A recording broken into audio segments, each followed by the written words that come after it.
PlayStation Concord did not break 700 players on Steam on launch day. I mean, yeah, that makes sense. This game was something that no one wanted. It was just something that we are all tired of.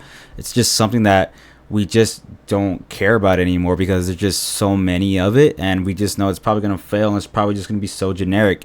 And that is the main problem with this, is that every time I see a review or a video on it, people are always saying the same thing, like, it's not a bad game. I'm not going to shit on the devs for making a bad game. You know, I've heard it's actually pretty good. The thing is, it's just so generic. There's nothing that brings people in and wanting to play the game for, you know, for hours and hours and hours in different seasons, right? Because that's the whole point of this live service game.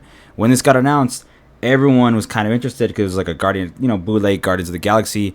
And then once you hear that it's a live service game, oh my god, dude, like, no one wants. It just gets so annoying, man, because that's all we get now. That's what all game companies want. They just want their next Fortnite. And I don't know, man, that part just sucks, especially when the game is also $40. That is going to decrease the player count at the beginning, because most of these games, whenever they are like these live service games, they kind of go the free to play route most of the time. You know, CSGO, Fortnite. I'm surprised Siege hasn't done it, but Siege is like always $10 now. Overwatch is not free to play. So when you put it behind a $40 paywall, that's a lot of bucks too as well. That's going to decrease your player count right at the beginning, right at the gate. So that was just a dumb thing to do too. And I think this article kind of explains it as well. Here where it goes: Concord, Sony's online shooter, is flying but not yet soaring in a very crowded airspace. It is beautifully made but are achingly familiar, so could struggle to lure players away from what is already out there. Exactly. Like I said, it doesn't seem like it is a bad game. I've heard people actually had quite a bit of fun on it. And like looking at Steam's DB, it's 338 good reviews, 99 negative reviews, 72.96 positive review rate. It has a little question mark, which I think is super funny, because if this game is positive, how does it have such a low player count? And then again, that just goes to just the $40 paywall. The fact that this is so generic that we get this all the time, every year. There's always a 5v5 whatever player shooter thing announced. We don't care about it. And lastly, I think it's so weird how they were trying to show them appealing to like the LGBTQ part of the, I guess, like my group and all that stuff. I think it's so weird when games try to be like, oh yeah, we're LGBTQ friendly, we're all this friendly. I don't know, like, I think it's just weird to me, because at the end of the day, people play games to escape reality. People play games to just have fun, not even think about stuff that's going on outside of the world. They just want something to chill, you know, just escape from. They just want to escape reality. That's why people play games. I always find it so weird when people try to be like, oh yeah, see, we incorporate so much and all that shit. It's just so weird to me. And like the things like LGBTQ, whatever. There's no such thing as like a gay gamer. There's no such thing as like a straight gamer. We're just people who just play games. I don't know why you gotta appease to like a specific group. We're all just trying to have fun and play the same games we love, you know? I just think that's so weird. And then it's just funny how like they reportedly removed the LGBTQ tag from the Steam on like the Steam page and all that shit, which is just, I think that just makes the situation worse, because you go from like I'm supporting it to then taking it off. So it just makes you think like, okay, what? Like, is he just gonna like backtrack on us? Is he betraying us? All that shit. It just makes it so much worse and just so much weird. I don't know. That part's just so wild to me.